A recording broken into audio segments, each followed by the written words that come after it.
Hello and welcome to Political Paradigm. I'm Terry Ikumi. The Osun governorship election has come and gone.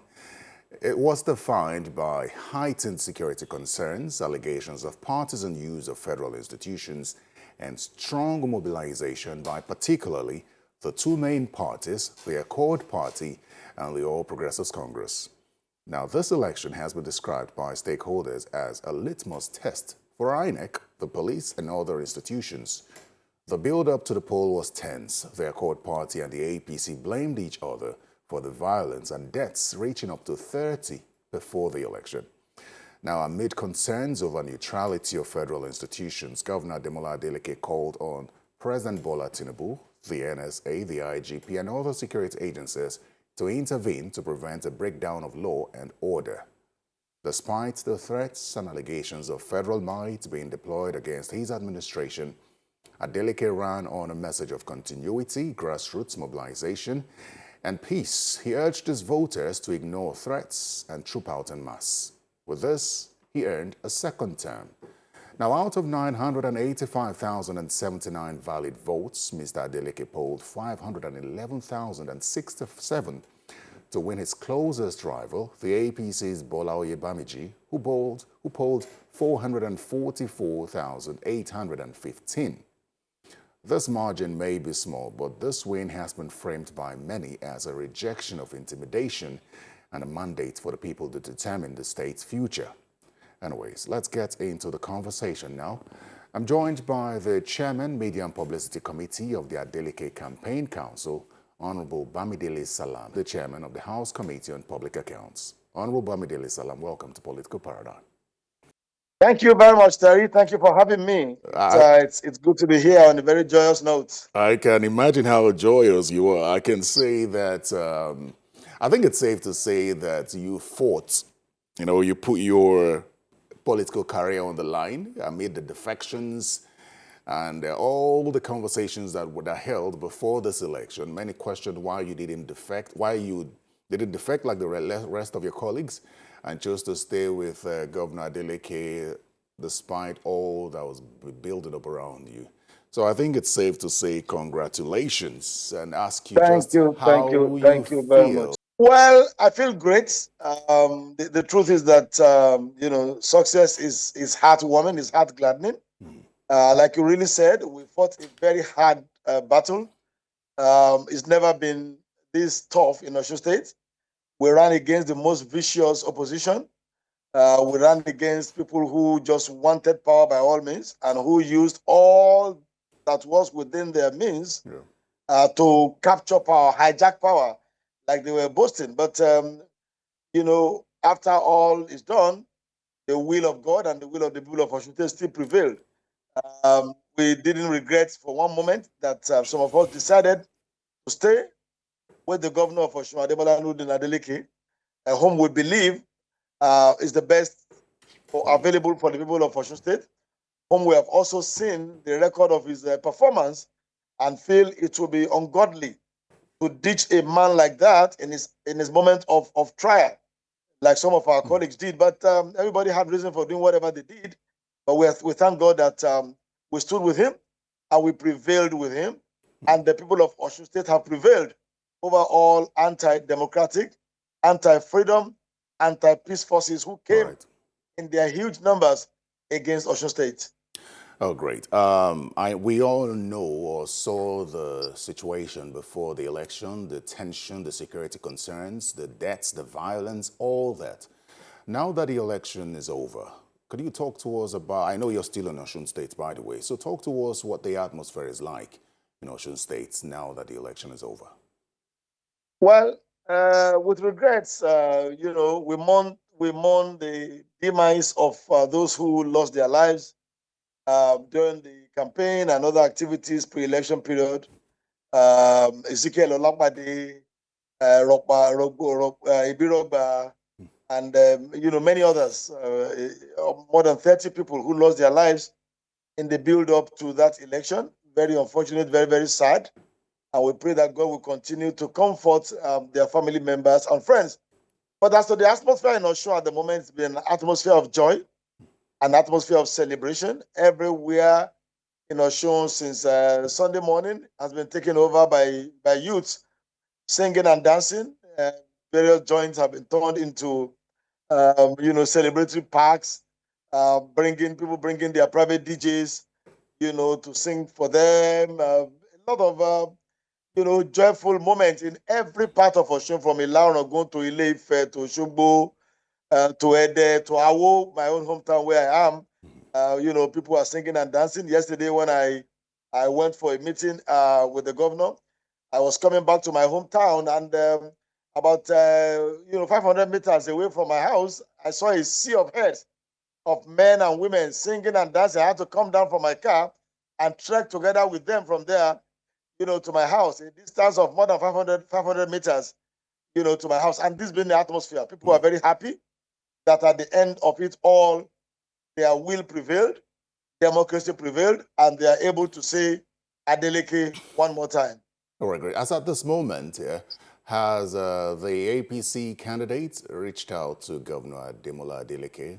Probably sent him a message or put out a Well, call? he hasn't. As at this moment I'm talking to you, the candidate of the APC has not called the governor or sent him a message or issued a statement of congratulation or even a statement conceding defeat, an act which we consider, unstatesmanly. We expected him to be matured enough as a senior politician to know that this game has been fought, a winner has emerged, and concede, to that winner. So as I speak to you, he hasn't done any of that. Okay. Let's see how long it takes him to do that, if it does. And we're also hoping, waiting to see whether or not he will even concede or take the matter to court, as we've seen in past elections in the country. But as we go into this conversation deeper, I know we had a conversation before the election, and it was more about the campaigns and the concerns. But now that all that is over, let's talk about the election process itself. Because we saw videos, we saw the conduct of certain persons, stakeholders involved in this election. But let's get your thoughts on your general assessment of this election. Thank you very much, Terry. You see, the Yorubas have a saying that, when a hunter goes to the field and is able to kill an animal, he's able to kill a game, and he then begins to offer a sacrifice. He said that sacrifice is not about the game that he has killed. It is about the more that are in the bush that he will eventually also want to kill. Now, I'm saying that to tell you that whatever we say now about these structures, about these systems, about these organizations and these institutions, it's not really about the last election. It's about what becomes of the future of Nigeria.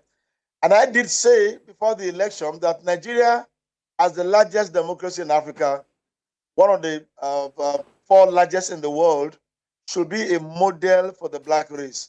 Unfortunately, we are still conducting ourselves in the same manner we conducted ourselves in the 60s, in the 70s, and in the 80s. Very, very embarrassing. The conduct of security personnel in the last election, especially the police, I will continue to say this, falls far, far, far short below expectation. You find incidents of people not really caring about their image, not caring about how the world sees us, and only particular about delivering on a particular mission or mandate. People committing all manner of crimes. The latest one was the one by Senator Francis Adefadausi, which went viral all over the world, where he was seen asking that members of our party be killed wherever they were found. What did we see? The police, acting under the pressure of public opinion, invited him to the police station, gave him a red carpet reception, shook hands with him. There was a video waiting for him. He smiled in and smiled out after 1 hour and walked away a free man. And on the day of the election, just 2 days after, he repeated that same threat in a different form. And as of today, nobody has invited him, and nobody will likely invite him for questioning. If it were a member of the Accord or the ADC or another political party who did what Senator Fadausi did, that person till today will still be struggling, for his freedom. Now, this is not the kind of institutions we hope to build. We hope to have institutions that respect the law, institutions that do not respect persons, but rather respect the law, institutions that uphold the integrity of their mandate. And this goes for a few other institutions in the course of this election.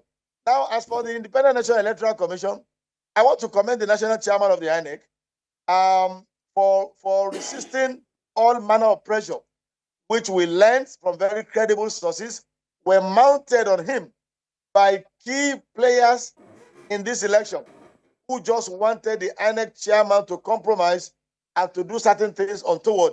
We want to commend him for standing his ground, even though we cannot say the same thing of some other persons in the hierarchy, in the chain of command of the INEC, because you saw on the eve of the election how names of electoral officers were suddenly changed, persons who were never part of the process, who never applied, who never went for training as presiding officers, were just suddenly brought in to perpetrate some acts. Persons were changed who were coalition officers were changed abruptly. All manner of plans were hatched by the APC to hijack the mandate of Governor Adeleke.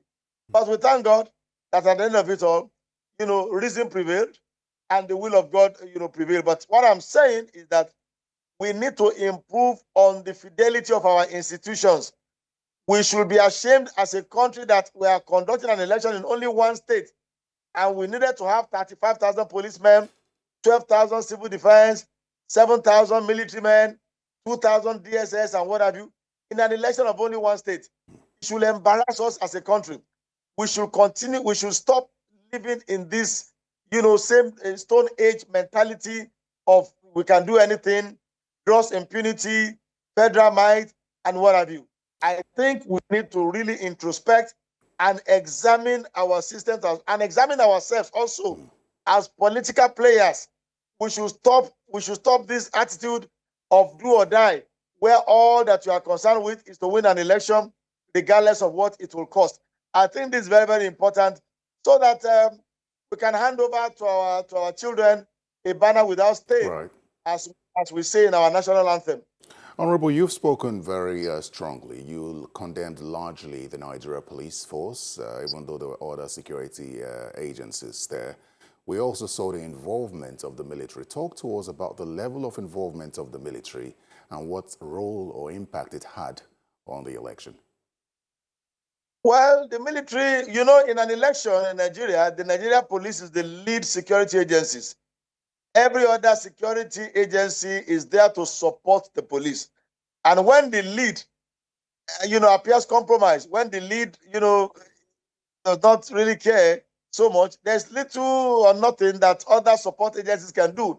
Even though we want to commend them, especially we commend the Nigeria Security and Civil Defense Corps and the Department of State Service, the DSS. They were, to my own estimation, very, very professional. The DSS, the civil defense, the military also, yes, the only thing was that we expected more involvement, but they stay aloof. We had an information that even those who arrested some thugs in Ifewara, who were paraded on TV 4 days to the election, were disciplined and sanctioned and warned to stop arresting thugs. We don't know how true that is.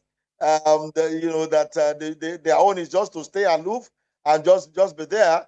Well, but for the civil defense, for the DSS, we saw some measure of professionalism in their conduct. But like I said, when the lead agency, which is the police, which has the most of the men, 35,000 in number, providing command and what have you, when they are not, up to, you see that video in Adeleke in the morning of election day, when a policeman went and threw tear gas at people that were distributing election materials, scaring off our young boys and girls, the youth corps members, and some other persons who were there. It's not the kind of system that we hope, to bequeath to future generation. So, above all, we commend the citizens of Osun State, the people of Osun. When vote buying was happening everywhere, and people were reporting to the police, they would say, no, they don't have a business with vote buying. It's not their mandate. They were looking away until citizens took it upon themselves. I commend those citizens in the Jibo local government who took it upon themselves to bust a vote buying center and seize the cash, seize the permanent voters card of people that they have there, and tendered it openly on TV. I think it was on China, it was on Arise, and some other television stations. Citizens are the real heroes. The people of Osun are the real heroes of this election. So I take it you commend the voter turnout of the people of Osun, even though it's at 43%. Yes, you understand that even 43 is very commendable if you look at the event preceding the election, which was part of the grand strategy to steal the election, suppress votes, scare away voters so that you can then sit down somewhere and pick up figures and write results and publish those results as the authentic results. So to have even that number of people turning out in an election that has been this rancorous, that have been heated up, is very, very commendable. And those who came out did not just come out. They came out and stayed all through the polling units, the various collation centers in their numbers. In fact, beginning from the distribution of election materials on Thursday, I was at the CBN in Osogbo. The number of people I met there to witness distribution of election materials, I'd never seen that before. Thousands of persons came and they followed each of the buses conveying election materials to the various local government. Thousands of motorcycles and hundreds of motorcycles and bikes and cars followed the buses to guide them safely to the designated place for the delivery of election materials. From there, to the rack centers, to the unit and so on. I really, really commend the people of Osun. They Right. showed gallantry, they showed commitment, they showed patriotism, and they showed that when a governor or a government comes and delivers, you don't have to do much to earn the trust of your people. As far as the election itself is concerned, I want to get your assessment on the performance of the beavers and the electronic transmission of result. Almost perfect. Almost perfect. The complaints we had were from just isolated places that the beavers were slow, and that led into elections drawing into the later part of the day. But those were just very isolated cases. Let me give an example of my own polling unit. My polling unit, the beavers began to function at the start of voting and did not for 1 second fail or delay. I went to the polling booth with my mom and my wife, and the three of us voted within 10 minutes. We were done. From accreditation up to the voting, didn't take up to 10 minutes for the three of us to vote. The same thing with many other persons who came. And then the transmission of the result. I also need to commend the ICT department of INEC. I don't know who manages that department, but it appears to me that they really know what they were doing, and they were up and doing, because the moment the presiding officers transmitted those results on the IRF, within minutes, they were already on the IRF, and by 8 p.m. we had almost 80% of results already uploaded before the thing just stopped suddenly as a result of certain things that were happening, pressure being mounted on them here and there. For about 3 hours, the whole thing just froze, and results were no longer coming in, and there was so much apprehension, amongst electorate, civil society, and everybody, until eventually again, some minutes to 11 p.m., when the other results started coming in, and within an hour or thereabout, we had almost 100% of the result. So I think that transmission of results onto the IRF really helped with transparency, because by then everybody knew that the results were already out there. Yeah. And so whatever you wanted to do to alter the result will be so apparent to the whole world, because if you have a result sheet from ECHA, a particular unit already on IRF, people have captured it, they have recorded it. And then let me also commend the civil society organizations. I saw some of the organizations already develop applications that were similar to the IRF, where they were able to harvest this result and do computation, so that if anybody also wanted to do anything funny, those other platforms would counter them. I want to commend civil society organizations, election monitoring bodies, and several other persons who were key players in this election. And of course, the media too. The media was up and doing. In my own polling unit, I saw almost 10 media organizations, coming to observe, to record, to speak to voters and speak to people. So I think all these combined together to help us deliver a free and a fair election in Osun State. I take it that based on your assessment of the performance of the electoral umpire and the equipment and machines deployed, that this is going to serve as a pointer towards the 2027 general election and may have a positive impact on the voter turnout. Yes, I do hope so. All I'm hoping is that, when there are gaps identified, we try to improve on those gaps. No matter how minute the gaps are, I want to encourage the INEC to please improve on those gaps. They have done well, sincerely speaking. All right. The materials arrived early in most of the polling units, and the other activities also went. And then, like I said, they did well in resisting the pressure that we authoritatively heard was being mounted on them by certain persons. Right.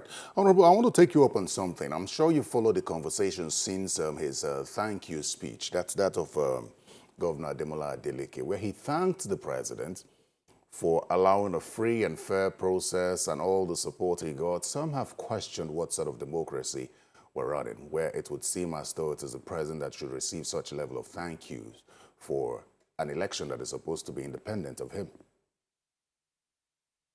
Well, I don't want to talk much about this. His Excellency the Governor,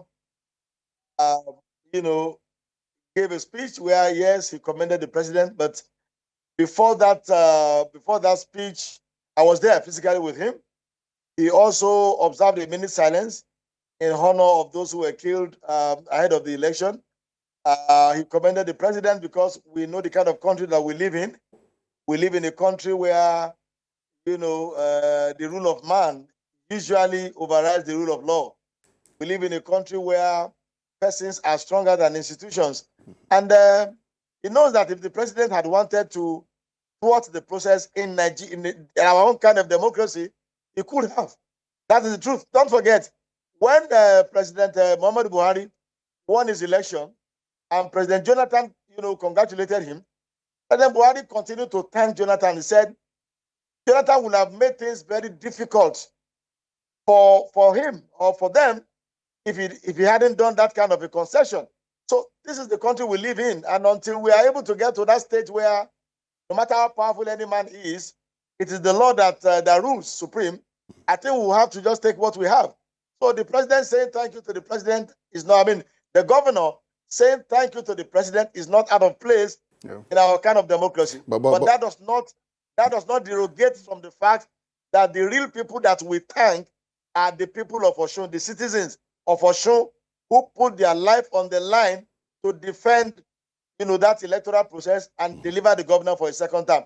They come first before anyone. God first, the people next, then of course the president and another person will also thank them.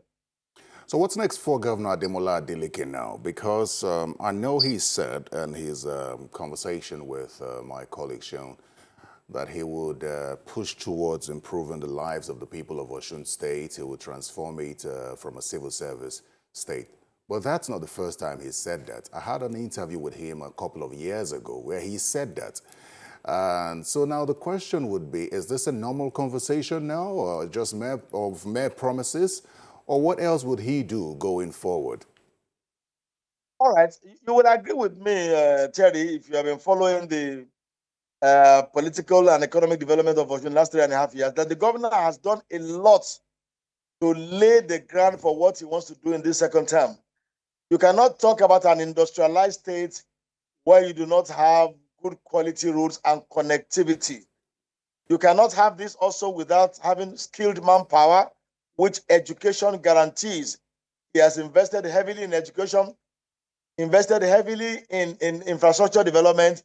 He has also stabilized the health sector in a very considerable manner. Now, these are the groundwork that the governor has done in the first 4 years.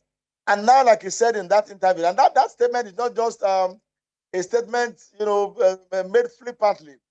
It's a statement made deliberately because the focus of the next administration of Adeleke in Osun is to see how we can develop the state in an industrial manner where we can have, people coming in to establish micro and macro industrial concerns, manufacturing hubs for processing of agricultural products, for development of our mining capacity. And another thing I must quickly add is also the governor's interest in developing the tech industry. Our young persons, a lot of them are involved in the tech space, whom the governor has met with. They have come up with so many proposals on what he can do in this second term to empower them to be able to make Osun a hub for innovation, for tech development, which this second term will guarantee with the commitment that the governor and his team has shown to delivering on their promises. When you come out to put yourself up for election, you must ask yourself, what problems are you coming to solve? What are you coming to fix? You must have those issues at stake, and you must be able to convince the electorate that you have the capacity to fix those problems.